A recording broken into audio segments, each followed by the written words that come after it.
Hi everybody, it's Heidi back again here with another Ferrero project, and this time it's a variation on a little tiny treat box that I did some time ago.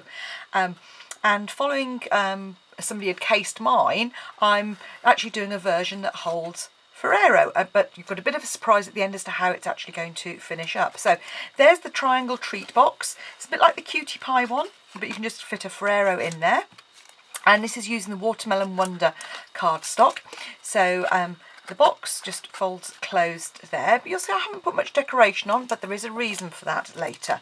So what you need for a box is a piece of cardstock 8 1/4 by 5 3/8, and you need a scoreboard or your your Stampin' trimmer.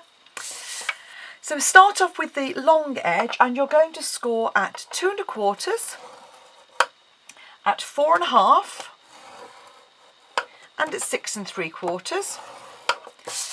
Turn it and you're going to score on the shorter edge at just 2 inches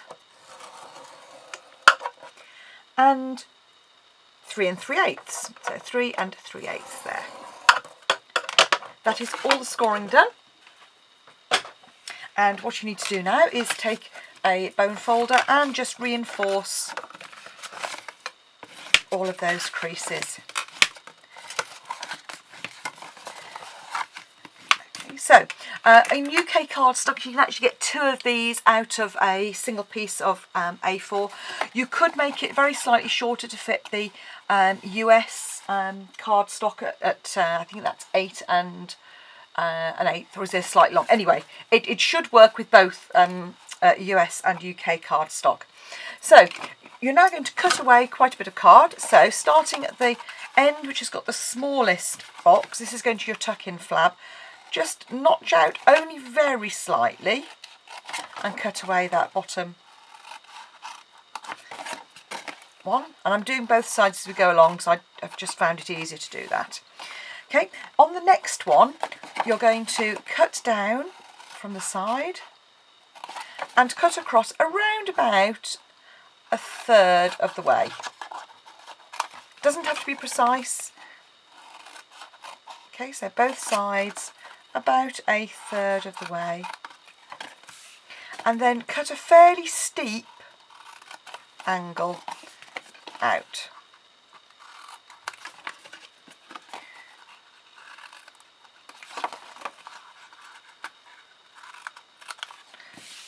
Okay.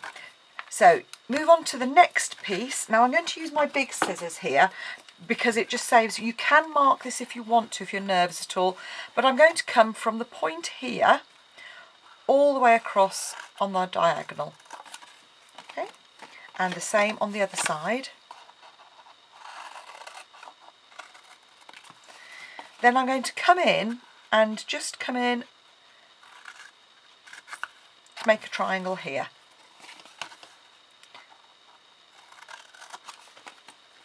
And I'm going to cut down on either side. And now we're going to make our lid, a triangular lid and base. And to do that, first of all, I'm going to just mark along here at 1 1/8. Just mark the midpoint on both sides. 1 1/8. And then literally you just a tiny little pencil mark. Not sure if you can see it in the middle there. Just line it with scissors, or you can use your trimmer and cut down to the corner. The same on the other side, and from that middle point all the way down, and again.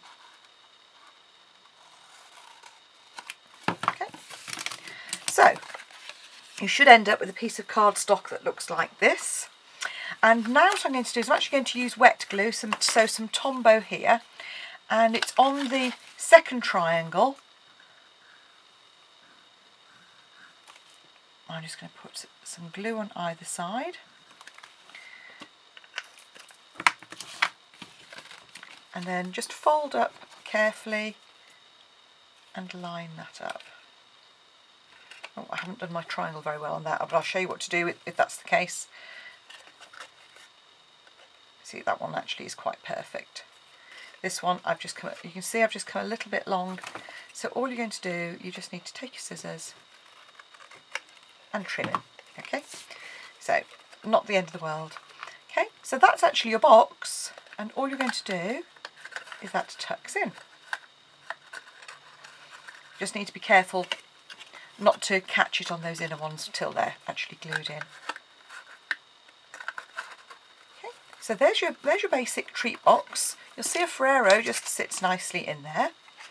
Now, what I'm going to do now is I've cut a triangle, and all I've done is cut a 2-inch strip of paper, and I've used the Pretty Petals here, so 2 inches in depth, and then I've marked at 2 1/4 inches on the bottom and at 1 1/8 at the top, and just cut out a triangle. So very easy to do. Again, a little bit of wet glue.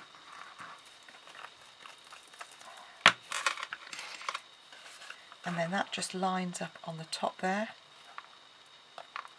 to make our cake top, which is what it's going to be. So what I've actually done is I have made another few of these, and you'll see here. So I'm actually going to line them up so they all open in exactly the same way.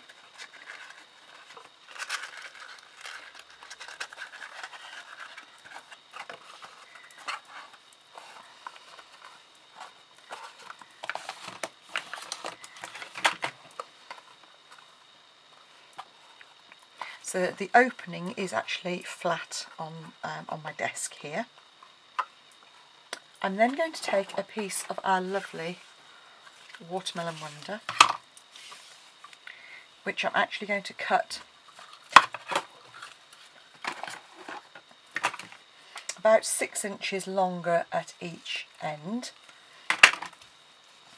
So put the ribbon face down. I'm then going to use just a piece of red tape and lay that along the middle, and that's quite easy to do with these. I'm actually not going to do a whole strip because I think it'll just be a little bit too much, so I'm just going to cut a short piece, and hopefully you can see me. I'm just cutting a short piece. You could possibly use a glue dot actually for this instead, because I don't want it to be too stuck down, if that makes sense. So you're just sort of sticking a short piece on here.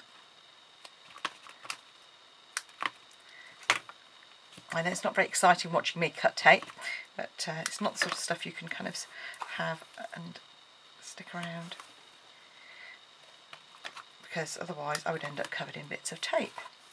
Okay, so having put your tape down, I'm going to use my trimmer and my piercing tool here just to lift up the backing tape on each of these pieces, and without doing that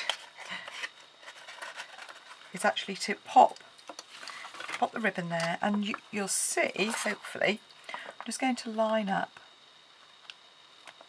So I'm lining my ribbon up on my grid paper, and I'm just going to put the box on the middle there, and then just repeat that as you go along.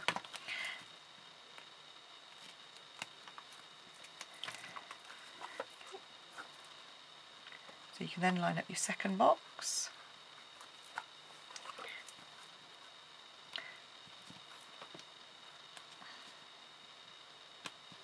Having got my piercing tool out, I'm of course now trying to do it with my nails, which is not very helpful for you at all.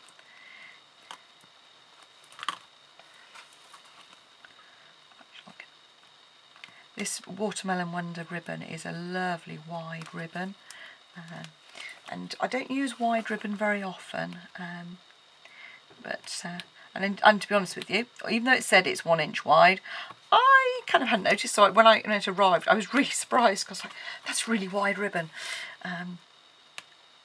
But just goes to show, sometimes say you just need to see somebody else do something with one of your projects. So we're back, line it up, and I'm just making sure all my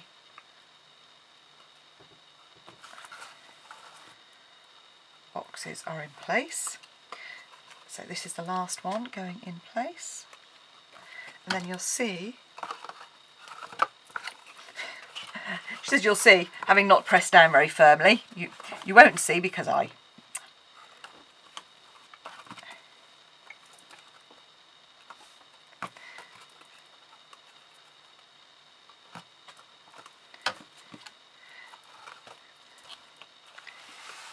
you can then pull those in together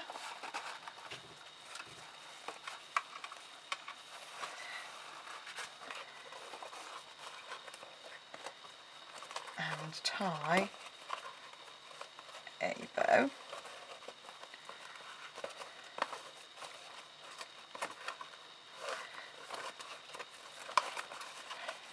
Oh, I'm actually not doing a very good job there. I'm actually going to tie a knot there, and just do a nice flat knot, because I think the ribbon will be a little bit big otherwise. And then I'm going to make a bow by tying those in on themselves in a moment. And all I'm going to do is just adjust the ribbon around the edge, and that's the beauty of not putting a great big long strip. You just want to ease it so that it's in the right sort of place. Let's see if I can get my ribbon to behave and get into a bow now.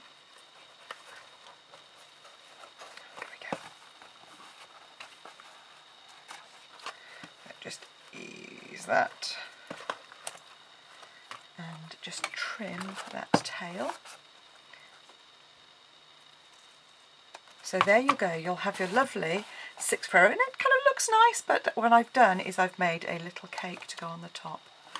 So there you have it, a Ferrero Rocher cake that when you open it, you're going to be able to access those 6 Ferrero Rocher, and hopefully that makes a pretty centerpiece for a table, or a pretty gift for someone where you want to go with that little bit of extra effort. And I've used the sprinkles on top to create the sprinkles, and some just little flowers there with another bit of paper. So I hope you've enjoyed. It's a variation on a project that I've done before, but nevertheless I think thanks to the inspiration, I'll put the details down of who it was that has used my little box to make one of these, and it inspired me to revisit it and make a larger one. Thanks for watching. Bye bye.